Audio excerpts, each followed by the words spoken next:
ಅದಕ್ಕೆ ಶ್ರಾದ್ದ ಮಾಡಿದ್ರೆ ಏನ್ ಮಾಡ್ತಾರೆ, ಕಪ್ಪೆಲ್ಲ ತಗೊಂಡ್ಬಿಟ್ಟು ನೀರು ಬಿಡ್ತಾರೆ, ಹಿಂಗೆ ಬಿಡ್ತಾರೆ ಅಲ್ವಾ. ಹಿಂಗೆ ಯಾಕೆ ಬಿಡ್ತಾರೆ? ಅದು ದೇವರಿಗಾದ್ರೂ ಹಿಂಗೆ ಬಿಡ್ತಾರೆ ಅಲ್ವಾ.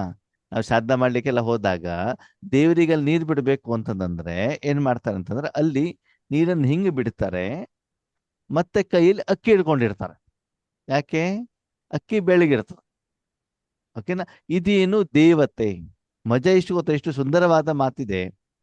ಆ ರೀತಿ ದೇವರಿಗೆ ಹಿಂಗೆ ಬಿಡ್ಬೇಕಾದ್ರೆ ಜನವಾರ ಇದೆಯಲ್ಲ, ಇದನ್ನ ಬಲಗೈಗೆ ಹಾಕೊಳ್ಬೇಕು. ಜನವಾರ ಏನ್ ಮಾಡ್ಬೇಕು? ಬಲಗೈಗೆ ಹಾಕೊಳ್ಳೋದು. ಹಾಕೊಳ್ಳಿ. ಓಕೆ. ಅದೇ ನೀವು ಎಳ್ಳನ್ನ ಹಿಂಗೆ ಬಿಡಬೇಕಾದ್ರೆ ಜನವಾರವನ್ನು ಎಡಗಡೆ ಇಟ್ಕೊಳ್ಬೇಕು. ಯಾಕೆ? ಯಾಕಿರ್ಬೋದು ಹೇಳಿ ನೋಡೋಣ.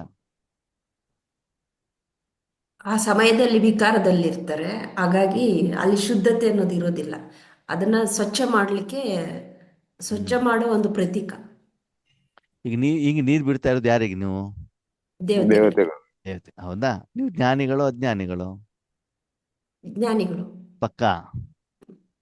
ಅಂದ್ರೆ ದೇವತೆಯಾಗಿ ಬಿಡ್ತಾ ಇದೀವಲ್ವಾ, ದೇವತೆಗಳನ್ನ ಷಷ್ಠಿ ನಾಟಕ ಚಕ್ರದಲ್ಲಿ ಎಲ್ಲಿ ತೋರಿಸಿದ್ದಾರೆ?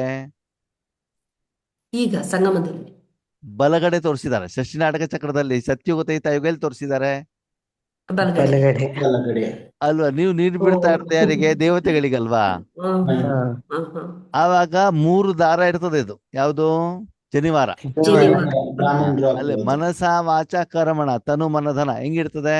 ಪವಿತ್ರವಾಗಿರ್ತದೆ. ಅದಕ್ಕೆ ಬಲಗಡೆಗೆ. ಹ್ಮ್. ದೇವತೆಗಳಿರೋದು ಬಲಗಡೆ ತಾನೆ. ಹ್ಮ್. ಆ ಬಿಳಿಯಾಗಿರುವಂತ ದೇವತೆಗಳು ಕಪ್ಪಾಗೋದು ಯಾವಾಗ? ಮುನಿಷ್ಠರಾದ ದ್ವಾಪರ ದ್ವಾಪರ ಕಲಿಯುಗ. ಕಲಿಯುಗದಲ್ಲಿ.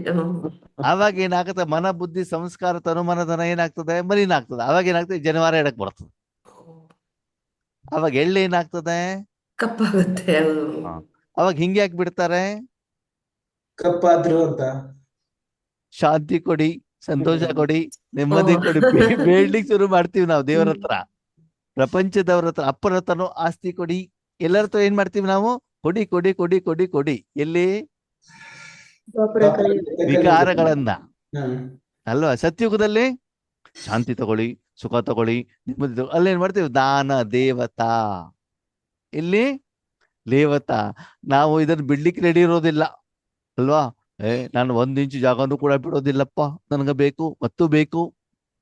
ಈ ಚಿಕ್ಕ ಮಕ್ಕಳಿಗೆ ಏನಾದ್ರು ಕೊಡಿ ಅಂತ ನಾನು ಕೊಡೋದಿಲ್ಲ ಅಂತ ಗಟ್ಟಿ ಏನ್ ಮಾಡ್ತದ ಅದು? ಇಟ್ಕೊಳ್ಳಿ. ಹಾಗೆ ನಾವೇನ್ ಮಾಡ್ತೀವಿ? ನನ್ನ ಆಸ್ತಿ, ನನ್ನ ಬಟ್ಟೆ, ನನ್ನ ಬಂಗಾರ ಅಂತ ಬಿಟ್ಟು ಏನ್ ಮಾಡ್ತೀವಿ?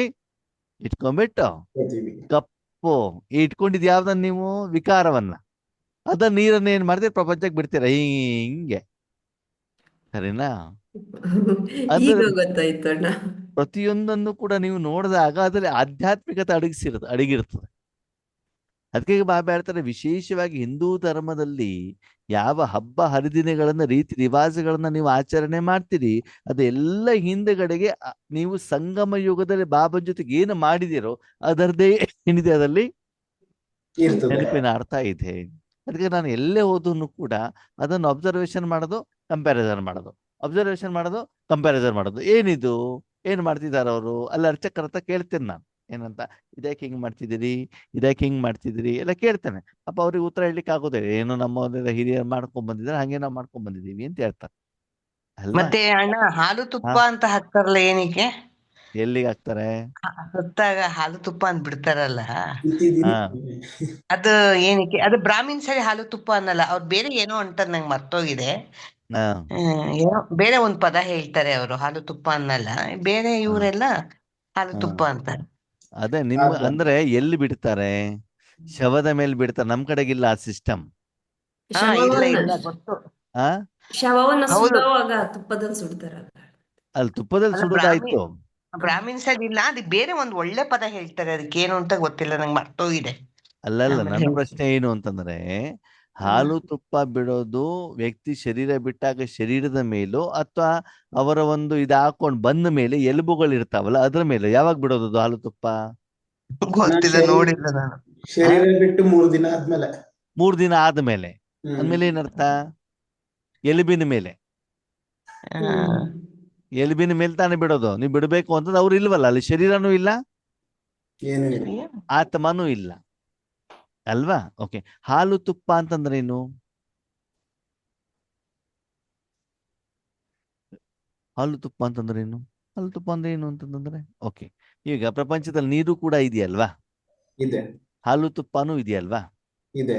ಸರಿ, ಈಗ ದೇವರಿಗೆ ಮೂರ್ತಿ ಮೇಲೆ ನೀರಿನ ಅಭಿಷೇಕನೂ ಮಾಡ್ತಾರೆ, ಹಾಲು ತುಪ್ಪದ ಅಭಿಷೇಕನೂ ಕೂಡ ಮಾಡ್ತಾರೆ, ಹೌದಾ? ಹೌದು. ಸರಿ, ಯಾವ ಮೂರ್ತಿಗೆ ಹಾಲಿನ ಅಭಿಷೇಕ ಆಗ್ತದೆ, ಯಾವ ಮೂರ್ತಿಗೆ ನೀರಿನ ಅಭಿಷೇಕ ಆಗ್ತದೆ? ಸಾಮಾನ್ಯವಾಗಿ ಈ ಎಲ್ಲ ಗರ್ಭದಲ್ಲಿ ಮೂರ್ತಿಗಳಿಗೂ ಇರೋದಕ್ಕೆ ಒಂದೇ ತರ ಇರುತ್ತಲ್ಲಣ್ಣ. ಇಲ್ಲ, ನೀರಿನ ಅಭಿಷೇಕ ಒಳ್ಳೆ ಶಿವನಿಗೆ ನೀರಿನ ಅಭಿಷೇಕ ಮಾಡೋದು. ಅದು ಶಿವನಿಗೆ ಹಾಲು ಹಾಲಿನ ತುಪ್ಪದ ಅಭಿಷೇಕ ಮಾಡೋದು ದೇವತೆಗೆ. ಯಾರು? ಹಾಲಿನಲ್ಲೂ ಮಾಡ್ತಾರೆ. ಹಾಲಲ್ಲೂ ಗರ್ಭದಲ್ಲಿ ಮಾಡ್ತಾರೆ. ಇರೋದಕ್ಕೆ ಹಾಲು ತುಪ್ಪ ಅಭಿಷೇಕ ಆಗ್ತದೆ. ಹಾ ಮಾಡ್ತಾರಲ್ವಾ? ಓಕೆ, ಹ್ಮ್ ಒಂದು ದೇವಸ್ಥಾನ ಇದೆ, ಅಲ್ಲಿ ಇನ್ಕಮ್ಮೇ ಇಲ್ಲ, ದುಡ್ಡೇ ಇಲ್ಲ, ಹಾಲು ತಗೊಳ್ಳಿಕ್ ದುಡ್ಡಿಲ್ಲ, ಅವಾಗ ಹಾಲಿನ ಅಭಿಷೇಕ ಆಗ್ತದೋ ಆಗಲ್ವೋ? ಆಗೋದಿಲ್ಲ. ಆಗೋದಿಲ್ಲ. ಎಲ್ಲಿ ದುಡ್ಡು ಚೆನ್ನಾಗಿದೆಯೋ, ಇನ್ಕಮ್ ಚೆನ್ನಾಗಿದೆಯೋ, ಹಾಲಿನ ಅಭಿಷೇಕನೂ ಮಾಡ್ತಾರೆ, ಜೇನುತುಪ್ಪದ್ದು ಮಾಡ್ತಾರೆ, ಎಳ್ನೀರಿಂದು ಮಾಡ್ತಾರೆ, ಆಮೇಲೆ ಮೊಸರಿಂದನೂ ಕೂಡ ಮಾಡ್ತಾರೆ ಅಲ್ವಾ?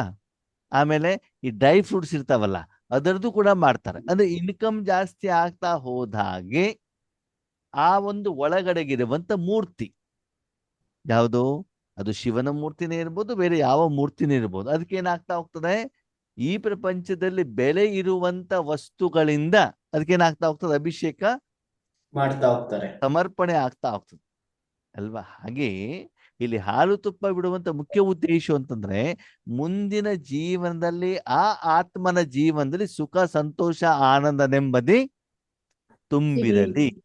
ಹಾಲು ತುಪ್ಪ ಯಾರ ಮನೆಯಲ್ಲಿ ಇರ್ತದೆ? ಶ್ರೀಮಂತರ ಮನೆಯಲ್ಲಿ ಇರ್ತದೆ, ಹೌದಾ?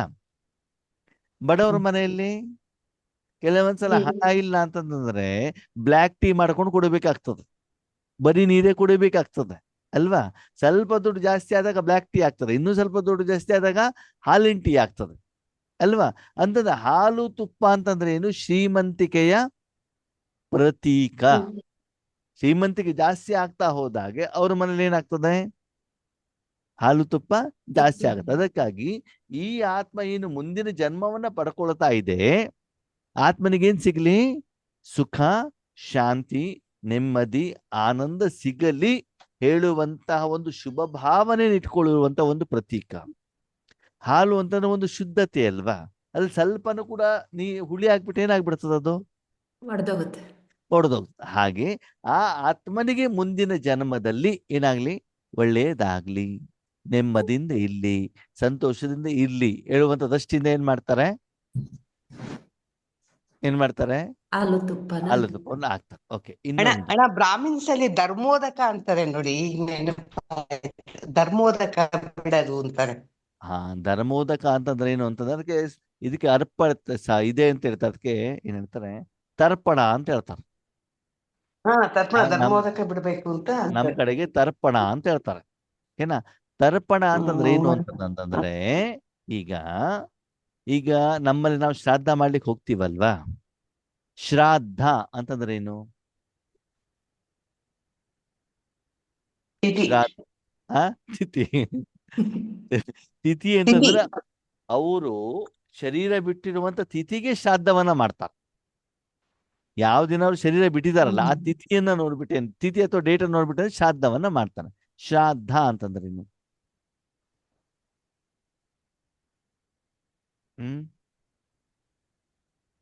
ವರ್ಷ ಪೂರ್ತಿ ನಾವು ಈ ಪ್ರಪಂಚದಲ್ಲಿ ಶರೀರಕ್ಕೆ ಒಳ್ಳೆ ಊಟ ತಿಂಡಿ 3 ಹೊತ್ತು ಕೊಡ್ತಾ ಇರ್ತೀವೋ ಇಲ್ವೋ? ಕೊಡ್ತೀವೋ ಕೊಡಲ್ವೋ? ಕೊಡ್ತಾ ಕೊಡ್ತೀವಿ ಇರ್ತಾರೆ. ತಾನೆ? ಓಕೆ, ವರ್ಷದಲ್ಲಿ ಒಂದು ದಿನ ಆದ್ರೂ ಶ್ರದ್ಧೆಯಿಂದ, ಯಾವ್ದಿಂದ? ಶ್ರದ್ಧೆಯಿಂದ. ವರ್ಷದಲ್ಲಿ ಒಂದು ದಿನ ಆದ್ರೂ ಶ್ರದ್ಧೆಯಿಂದ ನಮ್ಮ ಪೂರ್ವಜರಿದಾರಲ್ಲ, ಯಾರು? ಅಜ್ಜಿ, ತಾತ, ತಂದೆ, ತಾಯಿ, ಚಿಕ್ಕಪ್ಪ, ದೊಡ್ಡಪ್ಪ, ಯಾರೆಲ್ಲ ಶರೀರವನ್ನು ತ್ಯಾಗ ಮಾಡಿದ್ದಾರೆ, ಯಾರು ಮೊದಲು ನಮ್ಮ ಜೊತೆಗಿದ್ರು, ಯಾರ ಆಸ್ತಿಯನ್ನು ಇವತ್ತು ನಾವು ಅನುಭವಿಸ್ತಾ ಇದ್ದೇವೆ, ಯಾರು ನಮಗೆ ಮನೆಯನ್ನ ಕೊಟ್ಟಿದ್ದಾರೆ, ಯಾರು ನಮಗೆ ಶಿಕ್ಷಣವನ್ನ ಕೊಟ್ಟಿದ್ದಾರೆ, ಯಾರು ನಮಗೆ ಒಳ್ಳೆಯದನ್ನ ಮಾಡಿದ್ದಾರೆ, ಹಾಗೆ ಶ್ರದ್ಧೆಯಿಂದ ನಮ್ಮ ಪೂರ್ವಜರನ್ನ ನಾವೇನು ಮಾಡುವಂಥದ್ದು? ನೆನಪು ಮಾಡಿಕೊಂಡು ಅವರಿಗೇನು ಮಾಡುವಂಥದ್ದು? ಭೋಜನವನ್ನ ತಿನ್ನಿಸುವಂಥದ್ದು. ಅದಕ್ಕಾಗಿ ಬ್ರಾಹ್ಮಣರಿಗೆ ಕರ್ಕೊಂಡ್ಬಂದ್ಬಿಟ್ಟು ಏನ್ ಮಾಡ್ತಾರೆ? ಅವರಿಗೆ ಭೋಜನವನ್ನ ತಿನ್ನಿಸಿ ಅವರಿಗೆ ದಕ್ಷಿಣೆ ಕೊಟ್ಬಿಟ್ಟು ಕಳಿಸ್ತಾರೆ. ಶ್ರದ್ಧೆಯಿಂದ ವರ್ಷದಲ್ಲಿ ಒಂದು ದಿನ ಅವರನ್ನ ಏನ್ ಮಾಡೋದು? ನೆನಪು ಮಾಡೋದು. ಅಲ್ಲಿ ತರ್ಪಣ ಅಂತಂದ್ರೆ ಏನು ಅಂತಂದ್ರೆ ನೀರು ಬಿಡೋದು. ಈಗ ಯಾರಾದ್ರೂ ಶರೀರ ಬಿಡ್ಬೇಕಾದ್ರೆ ಲಾಸ್ಟಿಗೆ ಏನ್ ಮಾಡ್ತಾರೆ, ಗಂಗಾಜಲ ಹಾಕಿ ಬಾಯಲ್ಲಿ ಅಂತ ಹೇಳ್ತಾರಲ್ಲ, ಹಾಗೆ ಅವ್ರ ಹೆಸರನ್ನ ಹೇಳ್ಬಿಟ್ಟು ತರ್ಪಯಾಮಿ ತರ್ಪಯಾಮಿ ತರ್ಪಯಾಮಿ ಅಂತ ಮಾಡ್ತಾರೆ. ಯಾವ್ದಿಂದ? ನೀರಿನಿಂದ. ನೀರಿನ ಜೊತೆ ಕೈಯಲ್ಲಿ ಕಪ್ಪೆಳ್ಳಿರ್ತದೆ. ಏನಿರ್ತದೆ? ಕಪ್ಪು. ಕೈಯಲ್ಲಿ ಕಪ್ಪೆಳ್ಳಿರ್ತದೆ. ಕಪ್ಪೆಳ್ಳು ಅಂತಂದ್ರೆ ಅವ್ರ ಆತ್ಮಗಳು ಯಾರು? ವಿಕಾರಿಗಳಲ್ವಾ ದ್ವಾಪರಯುಗದಿಂದ. ಅದಕ್ಕೆ ಆತ್ಮಗಳಿಗೆ ನಾವೇನು ತರ್ಪಯಾಮಿ ಅಂತಂದ್ರೆ, ಇವತ್ತು ನಾನು ಅವರನ್ನ ನೆನಪು ಮಾಡ್ತಾ ಇದ್ದೇನೆ, ಅವ್ರಿಗೆ ಒಳ್ಳೇದನ್ನ ಬಯಸ್ತಾ ಇದ್ದೇನೆ, ಅವರಿಗೆ ಒಳ್ಳೇದಾಗಲಿ, ಅವರಿಗೆ ಸ್ಥೂಲವಾಗಿ ಶಾರೀರಿಕವಾಗಿ ಏನ್ ಮಾಡ್ತೀವಿ, ಭೋಜನವನ್ನ ಕೊಡಿಸ್ತೀವಿ, ಆದ್ರೆ ಮಾನಸಿಕವಾಗೂ ಒಳ್ಳೇದಾಗ್ಲಿ. ತರ್ಪಣ. ಈಗ ಯಾರಿಗಾದ್ರೂ ನಿಮ್ಮ ಮನೆಗೆ ಬಂದಾಗ ಊಟದ ತಟ್ಟೆಯಲ್ಲೋ ಬಾಳೆಯಲ್ಲೋ ಏನು ಕೊಡ್ತೀರಿ? ಊಟ ಕೊಡ್ತೀರೋ ಕೊಡಲ್ವೋ? ಕೊಡ್ತೀವಿ. ಕೊಡ್ತಿರ್ತಾನೆ. ಹೀಗೆ ಹಾಗೆ ತರ್ಪಯಾಮಿ ಅಂತಂದ್ರೆ ಧರ್ಮ ಉದಕ, ಅಂದ್ರೆ ನಮ್ಮ ಒಂದು ಧರ್ಮದಲ್ಲಿ ಅದನ್ನ ಹೇಳಿದ್ದಾರೆ. ಉದಕ ಅಂದ್ರೆ ನೀರು ಅಂತ. ಉದಕ ಅಂತಂದ್ರೆ ಏನು? ನೀರು. ಈಗ ನಿಮ್ಮ ಮನೇಲಿ ಯಾರಾದರೂ ಬಂದ್ರೆ ನೀವೇನ್ ಮಾಡ್ತೀರಿ? ಬೇಡ, ಹೋಟೆಲಿಗೆ ಫಸ್ಟಿಗೆ ಹೋದಾಗ ಹೋಟೆಲ್ ಅವ್ನು ಕೊಡೋದೇನು? ನೀರ್ ಕೊಡ್ತಾರೆ. ಫಸ್ಟ್ ಈ ತರ ನೀರು ಕೊಡ್ತಾರೆ. ನಿಮ್ ಮನೆಗೆ ಬಂದಾಗ್ಲೂ ಕೂಡ ನೀರು ಕುಡೀರಿ ಅಂತ ಹೇಳ್ತಾರೆ. ಆಮೇಲೆ ಟೀ ಬೇಕಾ, ಕಾಫಿ ಬೇಕಾ, ಮಜ್ಜಿಗೆ ಬೇಕಾ, ಊಟ ಬೇಕಾ, ತಿಂಡಿ ಬೇಕಾ, ಅದಾಮೇಲೆ ಉದಕ. ಕಾಲ್ ತೊಳಿಲಿಕ್ಕೆ ಏನ್ ಬೇಕು? ನೀರು. ಉದಕ, ನೀರು. ಸ್ನಾನ ಮಾಡ್ಲಿಕ್ಕೆ ಏನ್ ಬೇಕು? ನೀರು. ನೀರು. ಕುಡಿಲಿಕ್ಕೂ ಕೂಡ ಏನ್ ಬೇಕು? ನೀರು. ನೀರು. ಯಾರೋ ತಲೆ ಸುತ್ತು ಬಿದ್ದಿದ್ದಾರೆ, ಅವ್ರಿಗೂ ಕೂಡ ಏನ್ ಕೊಡ್ತಾರೆ? ನೀರು. ನೀರು. ಧರ್ಮೋದಕ ಅಂತಂದ್ರೇನು? ಅವರಿಗೆ ನೀರನ್ನ ಕುಡಿಸುವಂತ. ನೀರು ಅಂತಂದ್ರೆ ಏನು? ಶರೀರಕ್ಕೆ ನೀರು ಬೇಕಲ್ವಾ, ಅದಕ್ಕೆ ನೀರನ್ನ ಅಲ್ಲಿ ತೋರಿಸಿದ್ದಾರೆ. ಆಕ್ಚುಲಿ ಅವ್ರಿಗೆ ಕೊಡಬೇಕಾಗಿರೋದು ಏನು? ಈಗ ನೀವು ನೀರನ್ನ ಕೊಟ್ರೆ, ಊಟವನ್ನ ಕೊಟ್ರೆ ಆತ್ಮನಿಗೆ ಏನಾದ್ರು ಸಿಗತ್ತಾ? ಸಿಗೋದಿಲ್ಲ. ಶಾಂತಿ ಕೊಡ್ಬೇಕು. ಆತ್ಮ ಎಲ್ಲೋ ಹೋಗ್ಬಿಟ್ಟು ಜನ್ಮ ಪಡ್ಕೊಂಡಿದ್ದಿರ್ತದೆ. ಧರ್ಮ ಉದಕ. ಧರ್ಮ ಅಂತಂದ್ರೇನು? ಧಾರಣೆ. ಆತ್ಮನಿಗೆ ಏನ್ ಬೇಕು? ಶಾಂತಿ ಬೇಕು. ಶಾಂತಿ ಬೇಕಲ್ವಾ? ಆ ಶಾಂತಿಯ ನೀರನ್ನ ನೀವು ಕೊಡ್ಬೇಕು. ಹೀಗೆ ಬಾಯಾರಿರುವಂತ ಒಬ್ಬ ವ್ಯಕ್ತಿಗೆ ನೀರನ್ನ ಕೊಟ್ಟಾಗ ಬಾಯಾರಿಗೆ ಹೊರಟೋಗ್ತದಲ್ವಾ, ತಂಪಾಗತ್ತಲ್ವಾ. ಹಾಗೆ ಆತ್ಮ ವಿಕಾರದಿಂದ ಏನಾಗ್ಬಿಟ್ಟಿದೆ ಇವತ್ತು? ಬೆಂದು ಬೆಂಡ ಆಗಿದೆ.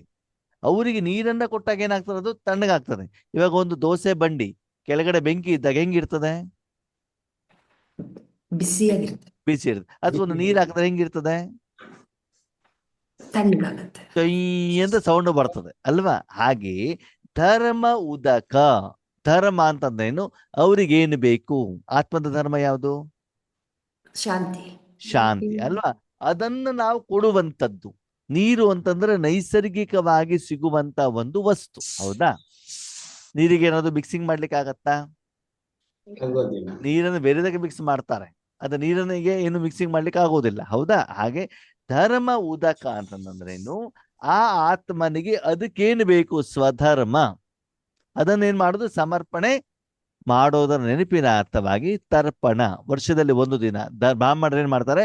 ಧರ್ಮೋದಕವನ್ನ ಬಿಡ್ತಾರೆ. ಅರ್ಥ ಆಯ್ತಾ? ಅಂದ್ರೆ ವಿಕಾರಗಳೆಲ್ಲ ಹೋಗ್ಬಿಡ್ಲಿ ಅಂತ. ಅಲ್ಲ, ವಿಕಾರ ಹೋಗ್ಲಿ ಅಂತಲ್ಲ, ಒಂದು ದಿನ ನಾವು ಅವರನ್ನ ನೆನಪು ಮಾಡಿ. ಇವು ವರ್ಷ ಪೂರ್ತಿ ನಾವು ಊಟ ಮಾಡ್ತೀವಲ್ವಾ, ಶರೀರಕ್ಕೆ ಮತ್ತು ಆತ್ಮಕ್ಕೆ. ಓಕೆ, ಈಗ ನಾವೇನ್ ಮಾಡ್ತೀವಿ? ಆತ್ಮಕ್ಕೆ ಏನ್ ಮಾಡ್ತೀವಿ? ಪರಮಾತ್ಮನಿಂದ ಆಹಾರ ತಗೊಂಡು ನಾವು ತಿಂತೀವಿ, ಬೇರೆಯವ್ರಿಗೂ ಕೂಡ ಕೊಡ್ತೀವಿ. ಶರೀರಕ್ಕೆ ಈ ಪ್ರಪಂಚದಿಂದ ತರಕಾರಿ, ಹಣ್ಣು, ಬೇಳೆ ಎಲ್ಲ ತಗೊಂಡ್ಬಿಟ್ಟು ಶರೀರಕ್ಕೆ ಊಟ ಕೊಡ್ತೀವಿ ಅಲ್ವಾ? ಅದೇ ರೀತಿ ನಾವೇನ್ ಮಾಡ್ಬೇಕು? ನಮ್ಮ ಪೂರ್ವಜರಿಗೂ ಕೂಡ ಏನ್ ಮಾಡ್ಬೇಕಾಗ್ತದೆ? ಕೊಡ್ಬೇಕಲ್ವಾ? ನೀವು ನಿಮ್ಮನೆ ನಾಯಿಗಳಿಗೆ ಕೊಡ್ತೀರಾ, ಬೆಕ್ಕುಗಳಿಗೆ ಕೊಡ್ತೀರಾ, ನೆಂಟಿಸ್ಟಿಗೆ ಕೊಡ್ತೀರಾ, ಸ್ನೇಹಿತರಿಗೆ ಕೊಡ್ತೀರಾ, ಸಂಬಂಧಿಕರಿಗೆ ಕೊಡ್ತೀರಾ. ಯಾವಾಗ? ಯಾವಾಗ? ಈ ಶರೀರದಲ್ಲಿದ್ದಾಗ, ಮದುವೆ ರೂಪದಲ್ಲಿ, ಹಬ್ಬ ಹರಿದಿನಗಳ ರೂಪದಲ್ಲಿ, ಅಥವಾ ನಿಮ್ಮ ಮನೇಲಿ ಪೂಜೆ ಪುನಸ್ಕಾರಗಳ ರೂಪದಲ್ಲಿ ಅವರೆಲ್ಲರನ್ನೂ ಕರೆಸಿಬಿಟ್ಟು ಕೆಲವೊಂದ್ಸಲ ಏನ್ ಮಾಡ್ತೀರಿ? ಈಗ ವೀಕೆಂಡ್ ಪಾರ್ಟಿ ಅಂತೆ, ಕಿಟ್ಟಿ ಪಾರ್ಟಿ ಅಂತ ಏನೇನೋ ಕಾರಣದಿಂದ ಈಗ ಇರೋರಿಗೆ ಊಟ ತಿಂಡಿ ಕೊಡ್ತಿರೋ ಕೊಡಲ್ವೋ? ಕೊಡ್ತೇವೆ. ಯಾಕೆ? ಸಂಬಂಧ ನಿಭಾಯಿಸ್ಬೇಕು ಅಂದ್ರೆ ನಮ್ಮ ಕುಟುಂಬದವರು, ಪರಿವಾರದವರು, ಅವರನ್ನು ಕೂಡ ನಾವು ನೆನಪಿಸ್ಕೊಳ್ಬೇಕು. ಅವ್ರಿಗೂ ಕೂಡ ಏನ್ ಮಾಡ್ಬೇಕು? ಏನಾದ್ರು ಕೊಡಬೇಕು ಅನ್ನುವಂತ ಉದ್ದೇಶ, ಹೌದಾ? ಅದೇ ರೀತಿ ನಮ್ಮ ಜೀವನ ಶ್ರೇಷ್ಠ ಆಗ್ಲಿಕ್ಕೆ ಪೂರ್ವಜರು ಕೂಡ ಕಾರಣೀಕರ್ತರಾಗಿದ್ದಾರಲ್ಲ. ನಾವು ದೇವರಿಗೂ ಕೊಡ್ತೀವಿ, ದೇವತೆಗಳಿಗೂ ಕೊಡ್ತೀವಿ, ಓಕೆನಾ? ಅದೇ ರೀತಿ ಪೂರ್ವಜರೂ ಕೂಡ ನಮ್ಗೇನಾಗಿದ್ದಾರೆ? ಸಹಾಯ ಸಹಯೋಗವನ್ನ ಕೊಟ್ಟಿದ್ದಾರೆ. ಅದರ ನೆನಪಿನಾರ್ಥವಾಗಿ ಅವರ ಶರೀರ ಬಿಟ್ಟಿರುವಂತ ತಿಥಿಯಲ್ಲಿ ಏನ್ ಮಾಡ್ತಾರೆ? ಶ್ರದ್ಧೆಯಿಂದ ಅವರಿಗೆ ಏನು? ತಿಲೋದಕ, ಧರ್ಮೋದಕ, ಭೋಜನ ಕೊಡುವಂತ ವಿಧಿವಿಧಾನ, ಅದಕ್ಕೇನ್ ಹೇಳ್ತಾರೆ ಶ್ರಾದ್ದ. ಅಂದ್ರೆ ಒಂದೇ ಒಂದು ಪ್ರಶ್ನೆಯನ್ನ, ಅದು ಬಿಳಿ ಎಳ್ಳನ್ನ ಯಾಕೆ ಕೊಡಬಾರ್ದು? ಯಾಕೆ ಕೊಡಬಾರ್ದು ಅಂದ್ರೆ ಈಗ ಶರೀರ ಬಿಟ್ಟವರು ದ್ವಾಪರ ಕಲಿಯುಗದಲ್ಲಿ ಶರೀರ ಬಿಟ್ಟವರಲ್ವಾ. ಈಗ ಶರೀರ ಬಿಟ್ಟಿರುವಂತ ಆತ್ಮಗಳು ಪವಿತ್ರ ಆತ್ಮನೋ ಮಲಿನಾತ್ಮನೋ? ಇದು ಮಲಿನಾತ್ಮನೆ. ಅಲ್ವಾ. ನೀವ್ ಇವಾಗ ಕೊಡ್ತಾ ಇರೋದು ಯಾರಿಗೆ? 2 ಜನರೇಷನ್ 3 ಜನರೇಷನ್ ಹಿಂದಿನ ಜನರೇಷನ್, ಹೌದಾ? ಹ್ಮ್. ಅವ್ರು ಪವಿತ್ರ ಆತ್ಮನೋ ಮಲಿನಾತ್ಮನೋ? ಮಲಿನಾತ್ಮನೆ. ಅಂದ್ಮೇಲೆ ಅವರು ಕಪ್ಪಾಗಿದ್ದಾರೆ ತಾನೆ, ಹೌದು. ಅದಕ್ಕಾಗಿ ಅವ್ರು ಕಪ್ಪೆಳ್ಳು ಉಪಯೋಗ ಮಾಡ್ತಾರೆ ಅಲ್ವಾ. ಅವರು ಷಷ್ಠಿ ನಾಟಕ ಚಕ್ರದಲ್ಲಿ ದ್ವಾಪರ ಕಲಿಯುಗದಲ್ಲಿ ಇರೋದಕ್ಕೆ ಎಡಗಡೆಗೆ ಜನವಾರ ಹಾಕೊಳ್ತಾರೆ.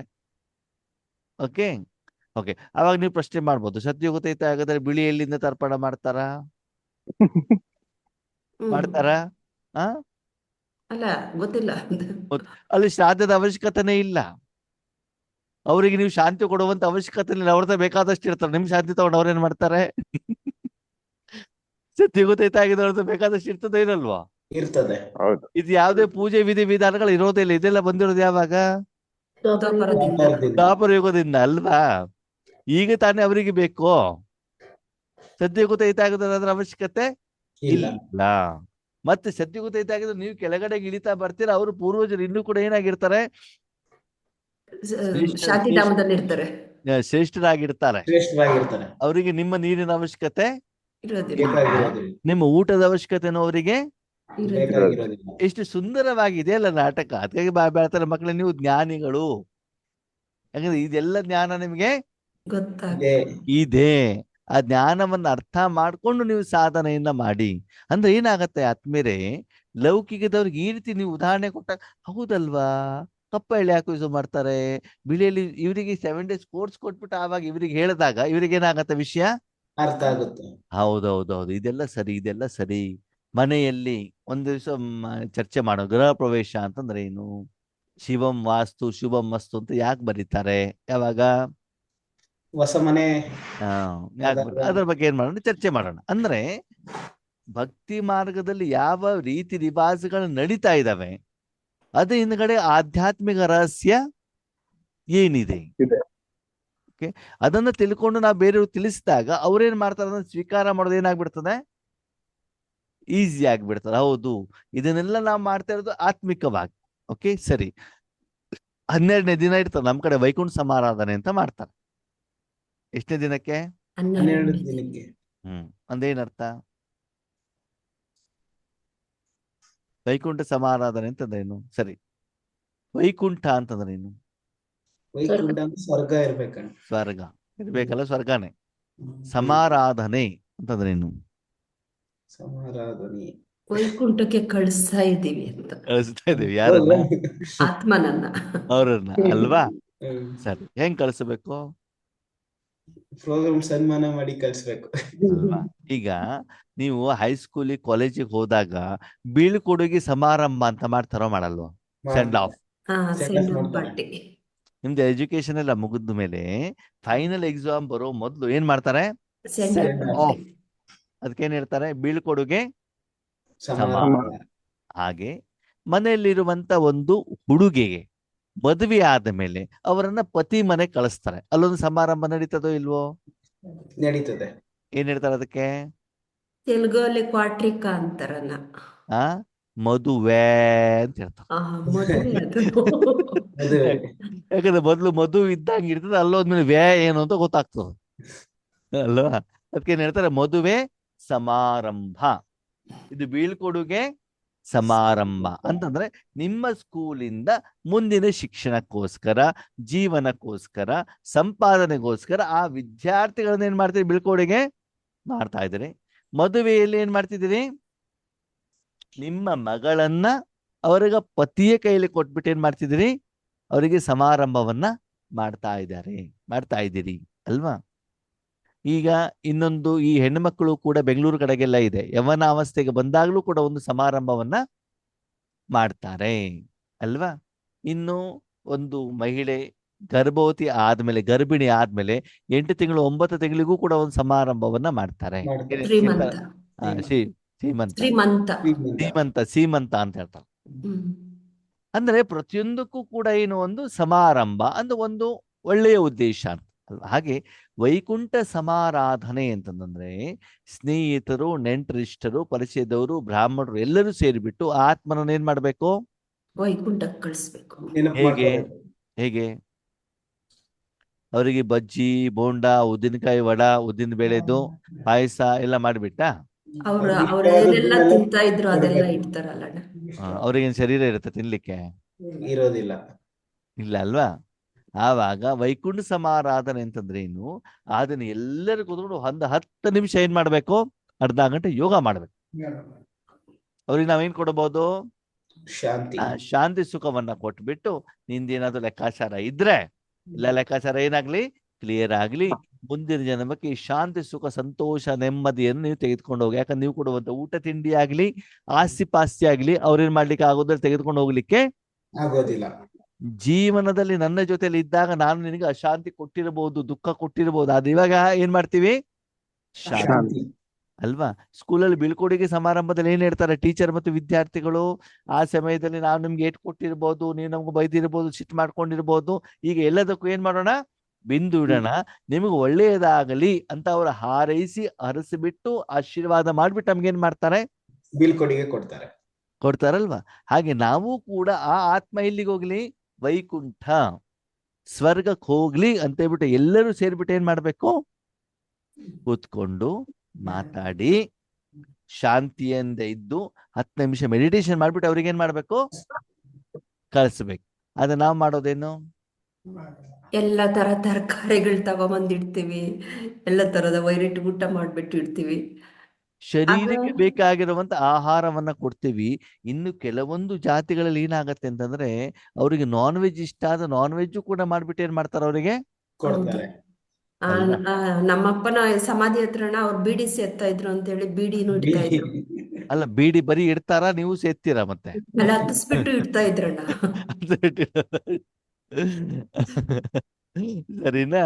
ಹಾಗಿದ್ರೆ ಅವರು ಆಲ್ರೆಡಿ ನಾನ್ ವೆಜ್ ತಿಂದ್ಕೊಂಡ್ಬಿಟ್ಟು ಕೆಟ್ಟ ಕೆಲಸ ಮಾಡ್ತಿದಾರೆ. ಮತ್ತೆ ಅವ್ರನ್ನ ನೆನಪು ಮಾಡ್ಬೇಕಾ ನಾವು ಅದನ್ನು ಮಾಡಿ ಅಂತ ಹೇಳ್ಬಿಟ್ಟು? ಸರಿನಾ ಅಣ್ಣ, ಇದು ಪ್ರತಿ ವರ್ಷ ಏನು ಮಾಡ್ತಾರೆ, ಈಗ ವೈಕುಂಠಕ್ಕೆ ಕಳ್ಸಿರ್ತಾರೆ, ಮತ್ತೆ ಇನ್ನೊಂದು ವರ್ಷದಲ್ಲಿ ಮತ್ತೆ ವೈಕುಂಠದಿಂದ ನರಕಕ್ಕೆ ಕರ್ಕೊಬಂದು ಶ್ರಾದ್ದ ಮಾಡ್ತಾರೆ. ಅದಕ್ಕೆ ಭಗವಂತ ಹೇಳ್ತಾರೆ ಆತ್ಮ ಇಲ್ಲಿ ಬರತ್ತಾ, ಅವ್ರಿಗೇನು ಗೊತ್ತಾಗತ್ತಾ? ಏನೂ ಗೊತ್ತಾಗಲ್ಲ. ಸುಮ್ನೆ ವಿಧಿಗಳನ್ನ ಏನ್ ಮಾಡ್ತಿದ್ರಿ ನೀವು? ಮಾಡ್ತಾ ಇದ್ದೀರಿ. ಅಂದ್ರೆ ಆತ್ಮಗಳನ್ನ ಕರೆಸಿ ಶಾಂತಿಯನ್ನ ಕೊಡಿ. ಯಾಕಂದ್ರೆ ಅದರ ಅವಶ್ಯಕತೆ ಇದೆಯಲ್ವಾ ಅವರಿಗೆ? ನಿಮ್ಮ ಹತ್ರ ಇದೆಯಲ್ಲ, ಅದನ್ನ ನಿರಾಕಾರ ರೂಪದಲ್ಲಿ ಕೊಡೋದು. ಅಂದ್ರೆ ಆತ್ಮಕ್ಕೆ ಆಹಾರ ಕೊಡೋ ಬದಲು ನಾವೇನ್ ಮಾಡ್ತಿದೀವಿ? ಶರೀರಕ್ಕೆ ಆಹಾರ ಕೊಡ್ತಾ ಇದ್ದೀವಿ. ಆತ್ಮಕ್ಕೆ ಶರೀರಕ್ಕೆ ಆಹಾರನು ಕೂಡ ಶುದ್ಧವಾಗಿರೋ ಪರಮಾತ್ಮನಿಗೆ ನೈವೇದ್ಯ ಕೊಡುವಂತ ಆಹಾರವನ್ನ ಬಿಟ್ಟು ಅವರು ಜೀವತೆ ಅವಧಿಯಲ್ಲಿ ಏನು ಆಹಾರ ತಿಂತಾ ಇದ್ದಾರೋ ಅದನ್ನ ನಾವೇನ್ ಮಾಡ್ತಿದ್ದೇವೆ? ಅವರಿಗೆ ಕೊಡ್ತಾ ಇದ್ದೀವಿ. ಕೊಟ್ಬಿಟ್ಟು ಮತ್ತೆ ವಾಪಸ್ ಅವ್ರನ್ನ ಏನ್ ಮಾಡ್ತೀವಿ? ನರಕಕ್ಕೆ ಕರ್ಕೊಂಡ್ಬರ್ತೀವಿ. ಸತ್ತು ಸ್ವರ್ಗಕ್ಕೆ ಹೋದ್ರು ಅಂತ ಹೇಳ್ತಾರೆ. ಸ್ವರ್ಗಕ್ಕೆ ಹೋದವ್ರ ಮತ್ತೆ ಯಾಕೆ ನರಕಕ್ಕೆ ಕರ್ಕೊಂಡ್ಬರ್ತೀರಿ ನೀವು? ಸ್ವರ್ಗಸ್ಥರಾದ್ರು, ವೈಕುಂಠ ವಾಸಿಗಳಾದ್ರು ಸರಿ, ಅವರನ್ನು ಕಳಿಸಿಯಲ್ಲ ಅಲ್ಲಿ, ಮತ್ತೆ ವಾಪಸ್ ಇಲ್ಲಿಗೆ ಯಾಕೆ ಕರ್ಕೊಂಡ್ಬರ್ತೀರಿ? ಆ ಜ್ಞಾನ ನಮ್ಗೆ ಗೊತ್ತಿಲ್ಲದೆ ಇರುವಂತ ಕಾರಣದಿಂದ ಏನಾಗ್ತದೆ? ಇಷ್ಟೆಲ್ಲ ಅವಾಂತರಗಳು ನಡೀತಾವೆ. ಓಕೆ, ಸರಿ. ಆ ವೈಕುಂಠ ಸಮಾರಾಧನೆಗೆ ಬಂದಾಗ ಜನ ಮಾತಾಡೋದೇನು? ಅವರ ಗುಣಗಳನ್ನ ಗಾನ ಮಾಡ್ತಿರ್ತಾರೆ. ಅವ್ರು ಅಲ್ಲ, ರಾಜಕೀಯ. ನೆಕ್ಸ್ಟ್ ಚೀಫ್ ಮಿನಿಸ್ಟರ್ ಯಾರಾಗ್ಬೋದ್ರಿ? ಕೆ ಶಿವಕುಮಾರ್ ಅವ್ರು ಆಗ್ತಾರೋ, ಸಿದ್ದರಾಮಯ್ಯ ಅವ್ರು ಆಗ್ತಾರೋ? ಇಂಡಿಯಾ ಪಾಕಿಸ್ತಾನದ ಯುದ್ಧ ಯಾವಾಗ ಆಗ್ತದೆ? ನಿಮ್ಮ ಮಗಳದ ಎಜುಕೇಶನ್ ಏನಾಗಿದೆ? ಅಂದ್ರೆ ಅಲ್ಲಿ ಏನ್ ಅವಶ್ಯಕತೆ ಇದೋ ಅದು ಬಿಟ್ಬಿಟ್ಟು ಉಳಿದಿದ್ದೆಲ್ಲ ಅಲ್ಲಿ ಏನ್ ನಡೀತಾ ಇರ್ತದೆ? ಚರ್ಚೆ ನಡೀತಾ ಇರ್ತದೆ. ಹೌದು ಅಲ್ವೋ? ಹೌದು. ಅವಾಗ ಬಂದಿರೋದು ಯಾಕೆ? ಅಲ್ಲಿ ಉದ್ದೇಶ ಏನು? ನೀವು ಮಾಡಬೇಕಾಗಿರೋದೇನು? ಕೊಡಬೇಕಾಗಿರೋದೇನು? ಅದನ್ನ ಮರ್ತು ಬಿಟ್ಟು ಉಳಿದಿದ್ದೆಲ್ಲ ಕೆಲಸವನ್ನ ನಾವೇನ್ ಮಾಡ್ತಿರ್ತೀವಿ? ಮಾಡ್ತಾ ಇರ್ತೀವಿ. ಅದಕ್ಕಾಗಿ ಆ ಕರ್ಮದಲ್ಲಿ ಏನು ಫಲ ಸಿಗಬೇಕು ಆ ಫಲ ನಮ್ಗೇನಾಗೋದಿಲ್ಲ, ಸಿಗೋದಿಲ್ಲ. ಅವಾಗ ಏನಾಗತ್ತೆ? ಆ ಆತ್ಮ 12 ದಿನಕ್ಕೆ ಬರುತ್ತದೆ.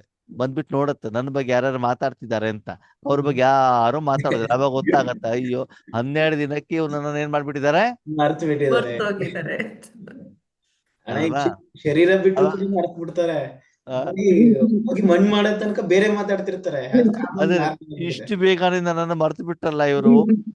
ಶರೀರ ಬಿಟ್ಟಾಗ ಹತ್ತಿದ್ದೇನೋ ಮಾಡಿದ್ದೇನೋ 12 ದಿನಕ್ಕೆ ಒಳ್ಳೆ ಏನ್ ಮಾಡಿದ್ರು? ಈ ಇದು ಮಾಡ್ತಾರೆ ನಮ್ಮಲ್ಲಿ, ಚಿಕ್ಕಿನ ಉಂಡೆ. ಉದ್ದಿನ ಬೇಳೆದು ಉಂಡೆ ಹಾ. ಮಾಡ್ತಾರೆ. ಇದು ಏನ್ ಬಜ್ಜಿ ಮಾಡ್ತಾರೆ. ಈ ಉದ್ದಿನ ವಡ ಇದೆಯಲ್ಲ, ಅದೇ ರೀತಿ ಸಣ್ಣ ಸಣ್ಣದ ಮಾಡ್ತಾರೆ. ಮತ್ತೆ ಪಾಯಸ, ಉದ್ದಿನ ವಡೆ ಹಾ, ವಡೆ ಪಾಯಸ ಮಾಡ್ಕೊಂಡು ಏನ್ ಮಾಡಿದ್ರು ತಿಂದ್ರು. ತಿನ್ಕೊಂಡು ಹೋದ್ರು. ಅಷ್ಟೇ. ಅಂದ್ರೆ ಅವ್ರ ಹೆಸರಲ್ಲಿ ಇವ್ರು ತಿನ್ಕೊಂಡು ಹೋದಾರೆ ಹೊರತು ಅವ್ರಿಗೇನು. ಸಿಗ್ಲಿಲ್ಲ. ಅದಕ್ಕಾಗಿ ನಾರ್ತ್ ಇಂಡಿಯಾದಲ್ಲಿ ಕೆಲವೊಂದ್ ಕಡೆಗೆ ಏನ್ ಮಾಡ್ತಾರೆ, ಈ ರೀತಿ ವೈಕುಂಠ ಸಮಾರಾಧನೆ ಆದಾಗ ಯಾರ್ದು ಶರೀರ ಬಿಟ್ಟಾಗ ನಮ್ಮ BKSಗಳನ್ನ ಕರೆಸ್ತಾರೆ. ಕರೆಸಿಬಿಟ್ಟು ಅಲ್ಲಿ ಯೋಗವನ್ನ ಮಾಡಿಸ್ತಾರೆ. ಪ್ರತೀತಿಗಳಲ್ಲಿ ಇದಾವೆ. ಸರಿನಾ? ನಾವು ಎಲ್ಲಾದ್ರೂ ಹೋದಾಗ ನಾನು ಅದನ್ನ ಮಾಡ್ತೇನೆ. ಸ್ವಲ್ಪ ಹೊತ್ತು ಹೇಳ್ಬಿಟ್ಟು 10 ನಿಮಿಷ ಇದರ ಬಗ್ಗೆ ಎಲ್ಲ ಹೇಳಿ 10 ನಿಮಿಷ ನಾವೇನು ಮಾಡ್ತೀವಿ, ನಿಮ್ ಇಷ್ಟವಾಗಿರುವಂತ ದೇವರ ನೆನಪು ಮಾಡಿ ಅಂತ ಹೇಳ್ತೀವಿ. ಯಾಕಂದ್ರೆ ಅವಾಗ ಅವ್ರಿಗೆ ಜ್ಞಾನ ಇರೋದಿಲ್ವಲ್ಲ. ದೇವರ ನೆನಪು ಮಾಡ್ಬಿಟ್ಟು ನಾವೇನ್ ಮಾಡೋಣ, ಅವ್ರಿಗೆ 10 ನಿಮಿಷ ಶಾಂತಿಯನ್ನ ಕೊಡೋಣ. ದೇವರೇ ಅವರ ಜೀವನ ಏನಾಗ್ಲಿ, ಸುಖಮಯವಾಗ್ಲಿ, ನೆಮ್ಮದಿಯಿಂದ ಇರ್ಲಿ ಅಂತ ಅವರಿಗೆ. ಅದಕ್ಕಾಗಿ ನೋಡಿ, ನಾವೆಲ್ಲ ಸ್ಕೂಲಲ್ಲಿ ಇದ್ದಾಗ ಯಾರ್ದು ರಾಜಕೀಯದವರು ಶರೀರ ಬಿಟ್ಟು ಏನ್ ಮಾಡ್ತಿದ್ರು, ಪ್ರೇಯರ್ ಮುಗಿದ ತಕ್ಷಣ 2 ನಿಮಿಷ ಶಾಂತಿ ಅಂತ ಹೇಳ್ತಿದ್ರು ಅಲ್ವಾ. ಎಲ್ಲರೂ ಶಾಂತವಾಗಿರ್ತಿದ್ರು ಅಲ್ವಾ. ಹೌದು. ಮುಖ ಏನೋ ಶಾಂತವಾಗಿರ್ತಿತ್ತು, ಮನಸ್ಸೂರು ಸುತ್ತಾ ಇರ್ತಾ ಇತ್ತು ಅಲ್ವಾ. ಬಿಸಿಲಲ್ಲಿ ನಿಂತ್ಕೊಂಡು ಇರ್ತಿದ್ವಿ, ಯಾವಾಗ ವಾಪಸ್ ಕ್ಲಾಸ್ ರೂಮ್ ಕಳಿಸ್ತಾರೆ ಅಂತ ನೋಡ್ತಾ ಇರ್ತಿದ್ವಿ ಅಲ್ವಾ. ಹಾಗೆ ಇಲ್ಲಿ ಬಾಬಾ ಹೇಳ್ತಾರೆ, ಅದೆಲ್ಲ ರೀತಿ ರಿವಾಜಗಳು ಕರೆಕ್ಟ್ ಆಗಿದಾವೆ, ಆದ್ರೆ ಆತ್ಮಿಕವಾಗಿ ಅದನ್ನ ನಾವೇನ್ ಮಾಡ್ತಾ ಇಲ್ಲ, ಫಾಲೋ ಮಾಡ್ತಾ ಇಲ್ಲ. ಯಾಕಂದ್ರೆ ತಮ್ಮನ್ನ ನಾವು ಶರೀರ ಅಂತ ತಿಳ್ಕೊಂಡಿರುವಂತ ಕಾರಣದಿಂದ ಶರೀರಕ್ಕೆ ಬೇಕಾಗಿರುವಂತ ಕೊಡುವಂತದ್ದೇ ಪ್ರಯತ್ನವನ್ನ ನಾವು ಮಾಡ್ತಿದೀವಿ ಹೊರತು ಆತ್ಮಿಕವಾಗಿ ನಾವು ಮಾಡ್ತಾ ಇಲ್ಲ. ಆದ್ರೆ ನಾವ್ ಎಲ್ಲೇ ಹೋದ್ರು ಕೂಡ ನಾವೇನ್ ಮಾಡ್ಬೇಕು, ಯೋಗ ಮಾಡ್ಬೇಕು. ಆತ್ಮಿಕವಾಗಿ ಕೊಡ್ಬೇಕು. ಉಳಿದವ್ರು ಕೇಳದೆ ಹೋಗ್ಲಿ, ನೀವು ಅದ್ರ ಬಗ್ಗೆ ಯೋಚನೆ ಮಾಡೋದು ಬೇಡ. ಕೆಲವೊಂದ್ ಕಡೆ ಬ್ರಾಹ್ಮಣರೆಲ್ಲ ಇದ್ದಾಗ ನೀವ್ ಹೇಳಿ ಕೂತು ಸರಿ ಆಗೋದಿಲ್ಲ, ಅವ್ರು ಒಪ್ಪೋದಿಲ್ಲ. ಅಲ್ಲಿ ಯಾರು ಇಲ್ಲ ಅಂತಂದಾಗ ಅವಾಗ ಏನ್ ಮಾಡ್ಬೋದು, ನಿಮ್ಮ ವಿಷಯವನ್ನ ತಿಳಿಸಬಹುದು. ಸರಿನಾ? ನನಗೆ ಗೊತ್ತಿದೆ ಅಂತ ತಿಳಿಸ್ಲಿಕ್ಕೆ ಹೋಗ್ಬಾರ್ದು. ಅಲ್ಲಿ ಅನಿವಾರ್ಯತೆ ಇದ್ರೆ, ಅವಶ್ಯಕತೆ ಇದ್ದಾಗ ಮಾತ್ರ ನಾವೇನ್ ಮಾಡ್ಬೇಕು, ತಿಳಿಸ್ಬೋದು. ತಿಳಿಸುವಂತ ಪ್ರಯತ್ನವನ್ನು ಮಾಡಿ. ಕೆಲವೊಂದ್ಸಲ ಬ್ರಾಹ್ಮಣ ಇರೋದಿಲ್ಲ, ಏನ್ ಮಾಡ್ಬೇಕು ಅಂತ ಗೊತ್ತಾಗೋದಿಲ್ಲ, ಫೋಟೋ ಇಟ್ಟಿರ್ತಾರೆ. ಅವಾಗ ಹೋಗ್ಬಿಟ್ಟು ಏನ್ ಮಾಡ್ಬೇಕು, ನೀವು ವಿಷಯವನ್ನು ಹೇಳಿದಾಗ. ಒಂದ್ಸಲ ಏನಾಯ್ತು, 2 ವರ್ಷದ ಹಿಂದೆ ನಮ್ಮ ರಿಲೇಷನ್ ಅವ್ರು ಹೀಗೆ ಶರೀರ ಬಿಟ್ಟಿದ್ರು. ಸರಿ, ಆವಾಗ ಅವರು ಗೋಕರ್ಣಕ್ಕೆ ಹೋಗ್ಬಿಟ್ಟು ಎಲ್ಲಾ ಕೆಲಸವನ್ನ ಮುಗಿಸ್ಕೊಂಡು ಬಂದಿದ್ರು. ಫೋಟೋ ಇಟ್ಟಿದ್ದಾರೆ, ಬ್ರಾಹ್ಮಣನ ಯಾರು ಕರ್ಸಿಲ್ಲ. ಎಲ್ಲರ ಬಂದಿರುವಂತ ರಿಲೇಷನ್ಗಳೇ ಕಚ ಕಚ ಕಚ ಕಚ ಅಂತ ಮಾತಾಡ್ತಿದ್ದಾರೆ. ಸರಿನಾ? ಅವಾಗ ನಾನೇನ್ ಹೇಳಿದೆ, ನಾನು 10 ನಿಮಿಷ ಮಾತಾಡ್ತೇನೆ ಅಂತಂದೆ. ಆಯ್ತು ಅಂದ್ಬಿಡು. ಅವ್ರ ಮಗ ಬಂದ್ಬಿಟ್ಟು ಹೇಳಿದ್ರು. ಆ ಕ್ಲಾಸ್ ಸ್ಟಾರ್ಟ್ ಮಾಡಿದ ತಕ್ಷಣ 10 ನಿಮಿಷ ಟೋಟಲ್ ಹಾಲ್ ಶಾಂತ ಆಗ್ಬಿಡ್ತು ನೋಡಿ, ಟೋಟಲ್ ಶಾಂತ. ಸರಿನಾ? ಆಮೇಲೆ 10 ನಿಮಿಷ ಮೆಡಿಟೇಷನ್ ಮಾಡಿದ್ವಿ. ಆಮೇಲೆ ಬ್ರಾಹ್ಮಣರು ಬಂದ್ರು. ಆಮೇಲೆ ಅವ್ರು ಏನ್ ಹೇಳಿದ್ರು, ಮಗ ದೇವರ ಬಂದಾಗ ಬಂದೆ ನೀನು ಅಂತಂದ್ರು. ಏನ್ ಮಾಡ್ಬೇಕು ಅಂತ ನಮ್ಗೆ ಗೊತ್ತೇನೇ ಇರ್ಲಿಲ್ಲ. ಇವಾಗ ಊಟಕ್ಕೆ ಹೋಗಿ ಅಂತ ಹೇಳೋಕ್ಕಿಂತ ಮೊದಲು ಏನಾದ್ರು ಒಂದು ವಿಷಯ ಹೇಳ್ಬೇಕಲ್ವಾ ಆತ್ಮದ ಬಗ್ಗೆ. ಅವಾಗ ಹೇಳಿದಾಗ ಎಲ್ಲರಿಗೂ ಕೂಡ ಏನಾಯ್ತದು, ಇಷ್ಟ ಆಯ್ತು. ಹಾಗೆ ನಾವೇನ್ ಮಾಡ್ಬೇಕಾಗ್ತದೆ, ಆ ಆಧ್ಯಾತ್ಮಿಕತೆಯನ್ನ ನಾವು ಅಳವಡಿಸಬೇಕಾಗ್ತದೆ. ಇನ್ನು ನಮ್ಗೆ ಕೆಲವೊಂದ್ಸಲ ನಾವು ಬಾಬನ ಮಕ್ಕಳಾದ್ರೆ ಬಾಬನ ಮನೆಯಲ್ಲೂ ಕೂಡ ಏನ್ ಮಾಡ್ತಾರೆ, ಭೋಗ ಇಡ್ತಾರಲ್ವಾ. ಭೋಗ ಇಟ್ಬಿಟ್ಟು ಏನ್ ಮಾಡ್ತಾರೆ, ಬ್ರಾಹ್ಮಣರೆಲ್ಲರೂ ಕೂಡ ಯೋಗ ಮಾಡ್ತಾರಲ್ವಾ, ಆತ್ಮನಿಗೇನಾಗ್ಲಿ ಒಳ್ಳೆಯದಾಗ್ಲಿ ಅಂತ. ಹೀಗೆ ನಮ್ಮ ನಿತ್ಯ ಜೀವನದಲ್ಲೂ ಕೂಡ ನಾವು ಆತ್ಮೀಯರೇ ಸಮಯ ಸಂದರ್ಭ ಸಿಕ್ಕಿದಾಗ ಈ ಮೂಲಕನೂ ಕೂಡ ನಾವು ಯಥಾರ್ಥ ಜ್ಞಾನವನ್ನ ತಿಳಿಸೋದರ ಮೂಲಕ ಭಗವಂತನ ಪ್ರತ್ಯಕ್ಷತೆಯನ್ನು ಕೂಡ ನಾವು ಮಾಡಲಿಕ್ಕೆ ಸಾಧ್ಯ ಇದೆ. ಎಲ್ಲಾ ಕಡೆಗೆ ಹೋದಾಗ ನೀವು ಆತ್ಮ, ಕಾರು, ಮನ, ಬುದ್ಧಿ, ಸಂಸ್ಕಾರ ಅಂತ ಹೇಳಲಿಕ್ಕೆ ಆಗೋದಿಲ್ಲ. ಆ ಸಮಯ ಸಂದರ್ಭಕ್ಕೆ ಅನುಗುಣವಾಗಿ ನೀವೇನ್ ಮಾಡ್ಬೇಕಾಗ್ತದೆ, ಈಶ್ವರನ ಯಥಾರ್ಥ ಜ್ಞಾನವನ್ನ ತಿಳಿಸೋದರ ಮೂಲಕ ಈಶ್ವರ ವಿಶ್ವವಿದ್ಯಾಲಯ ಏನು ತಿಳಿಸ್ತಾ ಇದೆ, ಆಧ್ಯಾತ್ಮಿಕತೆ ಅಂತಂದ್ರೆ ಏನು. ಅವಾಗ ನೀವು ಪ್ರಶ್ನೆ ಮಾಡ್ತೀರಿ, ಈ ಎಲ್ಲ ವಿಷಯಗಳು ಮುರಳಿಯಲ್ಲಿ ಬರೋದಿಲ್ವಲ್ಲ ಬಾಬಾ, ಯಾಕೆ ಹೇಳೋದಿಲ್ಲ? ಬಾಬಾ ಹೇಳ್ತಾರೆ, ನಾನು ಎಲ್ಲ ಹೇಳಲಿಕ್ಕೆ ಹೋದ್ರೆ ನಿಮ್ಗೆ 5,000 ವರ್ಷ ಸಾಕಾಗೋದಿಲ್ಲ. ನೀವು ಅದನ್ನ ಮನನ ಚಿಂತನವನ್ನ ಮಾಡಬೇಕು. ಓಕೆ, ನಾನು ಏನ್ ಕೊಡ್ತೇನೆ ನಿಮ್ಗೆ, ಭಗವಂತ ನೆನಪು ಮಾಡ್ಲಿಕ್ಕೆ ಏನು ಬೇಕು ಆ ವಿಷಯವನ್ನ ನಾನು ನಿಮ್ಗೆ ಹೇಳ್ಕೊಡ್ತೇನೆ, ತಿಳಿಸ್ತಾ ಇರ್ತಾರೆ. ಉಳಿದಿದ್ದೆಲ್ಲ ನೀವೇನ್ ಮಾಡ್ಬೇಕು, ಅರ್ಥ ಮಾಡ್ಕೋಬೇಕು, ಮನನ ಮಾಡಿ, ಚಿಂತನ ಮಾಡಿ, ಹೋಲಿಕೆ ಮಾಡಿ ತಿಳಿಸುವಂತ ಪ್ರಯತ್ನವನ್ನ ಮಾಡ್ಕೋಬೇಕು. ಮಾಡಬೇಕಾಗ್ತದೆ. ಆರಂಭದಲ್ಲಿ ನಾವು ಮೌಂಟ್ ಆಬುಗೆ ಹೋಗೋ ಮೊದಲು ಸೆಂಟರ್ ನಲ್ಲಿ ಇದ್ದಾಗ ಈಶ್ವರ ಜ್ಞಾನ ಅಂದ್ರೆ ಬರ್ಲಿ ಮುರ್ಲಿ ಕೇಳೋದು, ಟ್ರಾನ್ಸ್ಲೇಷನ್ ಮಾಡೋದು ಅಷ್ಟೇ ಅಂತ ತಿಳ್ಕೊಂಡಿದ್ವಿ.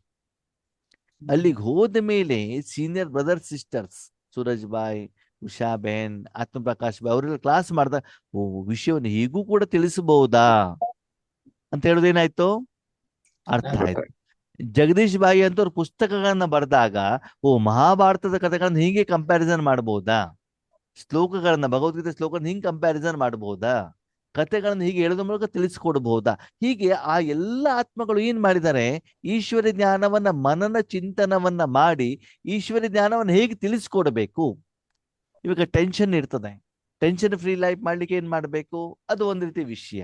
Management course, day to day ಲೈಫಲ್ಲಿ ನೀವು ಹೇಗೆ ಮ್ಯಾನೇಜ್ ಮಾಡಬೇಕು, ಅದು ಒಂದು ರೀತಿ. ಹೀಗೆ ಬೇರೆ ಬೇರೆ ಆಯಾಮಗಳಲ್ಲಿ ಬೇರೆ ಉದ್ದೇಶದಲ್ಲಿ ದಿನನಿತ್ಯ ಜೀವನ ನಡೆಸುವ ಒಂದು ಸ್ಥಳದಲ್ಲಿ ರಾಜಯೋಗವನ್ನು ಹೇಗೆ ಅಪ್ಲಿಕೇಶನ್ ಮಾಡಬೇಕು ಅಂತ ಆ ಸಮಯಕ್ಕೆ ತಕ್ಕಾಗಿ ನಾವೇನ್ ಮಾಡ್ಬೇಕಾಗತ್ತೆ, ತಿಳಿಸಿದಾಗ ಜನರಿಗೆ ಏನಾಗತ್ತೆ, ಈ ಜ್ಞಾನ ಇಷ್ಟ ಆಗತ್ತೆ ಅಲ್ವಾ. ಆವಾಗ ಅವ್ರು ಏನ್ ಮಾಡ್ತಾರೆ, ಬಾಬನ ಮನೆಗೆ ಬರುವಂತ ಸಾಧ್ಯತೆಗಳು ಇರ್ತಾವೆ, ಹೌದಲ್ವಾ. ಆವಾಗ ಅವರು ಮನಸ್ಸು ಕೆಲಸ ಮಾಡ್ಲಿಕ್ಕೆ ಶುರು, ಹೌದಲ್ವಾ ಇದಕ್ಕೆ ಹಿಂಗ್ ಮಾಡ್ತಿದ್ದಾರೆ. ಇವಾಗ ಅವ್ರಿಗೆ ಕೇಳೋದು ಏನಂತ, ಅಲ್ರಿ ನೀವು ಕಪ್ಪೆ ಎಳ್ಳಿ ಇಟ್ಕೊಂಡು ಹಿಂಗ್ಯಾಕೆ ಬಿಡ್ತೀರಿ, ಕಪ್ಪೆ ಎಳ್ಳೆ ಯಾಕೆ ಇಟ್ಕೊಳ್ತೀರಿ, ಬೇರೆ ಎಲ್ಲದಕ್ಕೂ ಬಿಳಿ ಎಳ್ಳೆ ಯಾಕೆ ಇಟ್ಕೊಳ್ತೀರಿ, ಭಗವಂತನ ಬಿಡ್ಬೇಕಾದ್ರೆ ನೀವು ವೈಟ್ ಅಕ್ಕಿ ಯಾಕೆ ಇಡ್ತೀರಾ ಅಂತ ಏನ್ ಮಾಡೋದು. ಕೆಲವೊಂದ್ಸಲ ಬ್ರಾಹ್ಮಣಿಗೆಲ್ಲ ಸಿಟ್ಟು ಬಂದ್ಬಿಡ್ತದೆ. ಬ್ರಾಹ್ಮಣಿಗೆ ಕೇಳಬಾರ್ದು. ಇನ್ನೊಂದು ವಿಷಯ ಗೊತ್ತಿರಲಿ, ಇದು ಯಾವುದೇ ವಿಷಯವನ್ನ ನಿಮ್ಮ ನೆಂಟರ ಜೊತೆಗೆ ನೀವು ಚರ್ಚೆ ಮಾಡಬಾರ್ದು. ಚರ್ಚೆ ಮಾಡಿದ ಅವ್ರೇನ್ ಮಾಡ್ತಾರೆ, ಇನ್ನೂ ಉಲ್ಟಾನೇ ಹೊಡಿತಾ ಇರ್ತಾರೆ, ನಿಮ್ಗೆ ಏನೇನೋ ಪ್ರಶ್ನೆಗಳನ್ನ ಕೇಳ್ತಾ ಇರ್ತಾರೆ.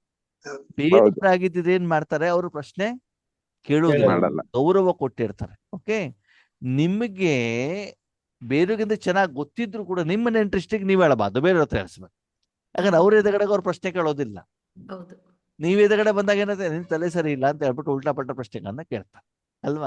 ಅವಾಗ ಏನಾಗತ್ತೆ, ಉತ್ತರ ಕೊಡೋದು ಏನಾಗತ್ತೆ, ಕಷ್ಟವಾಗ್ತದೆ.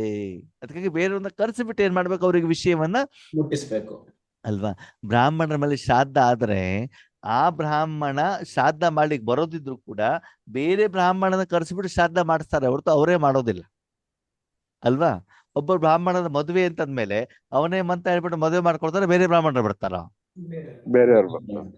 ಹಾಗೇನೆ ನಿಮ್ಮ ಮನೆಯಲ್ಲಿ ಜ್ಞಾನವನ್ನು ತಿಳಿಸ್ಲಿಕ್ಕೆ, ವಿಷಯ ತಿಳಿಸ್ಲಿಕ್ಕೆ ನೀವೇನ್ ಮಾಡ್ಬೇಕು, ಕರೆಸಿಬಿಟ್ಟು ಆಮೇಲೆ ಅವ್ರು ಅಕ್ಸೆಪ್ಟ್ ಮಾಡಿದ ಮೇಲೆ, ಸ್ವೀಕಾರ ಮಾಡಿದ ಮೇಲೆ, ಸರಿ ಅಂತ ಅನಿಸಿದ ಮೇಲೆ ನೀವೇನ್ ಮಾಡಿ ಅವ್ರ ಜೊತೆಗೆ ಹೇಳ್ಬಹುದು, ಚರ್ಚೆಯನ್ನ ಮಾಡಿ. ಮೊದಲೇ ನಾವು ಮಾಡ್ಲಿಕ್ಕೆ ಹೋದೇನಾಗತ್ತೆ, ಅವ್ರು ಸ್ವೀಕಾರ ಮಾಡುವಂತ ಸಾಧ್ಯತೆಗಳು ಕಡಿಮೆ ಇರ್ತದೆ. ಯಾಕಂದ್ರೆ ಆ ಭಾವನೆ ಅವರಿಗೆ ಇರೋದಿಲ್ಲ ಅಲ್ವಾ. ಅದಕ್ಕೆ ಇವತ್ತು ಬರೀ ವೈಕುಂಠ ಸಮಾರಾಧನೆ, ಸಂಕ್ರಾಂತಿ ಒಳ್ಳೆ ಒಳ್ಳೆ ವಿಷಯಗಳು ತಿಳಿಸ್ತೀರಿ ಅಲ್ವಾ, ಇದೇ ಆಗ್ಬಿಟ್ಟು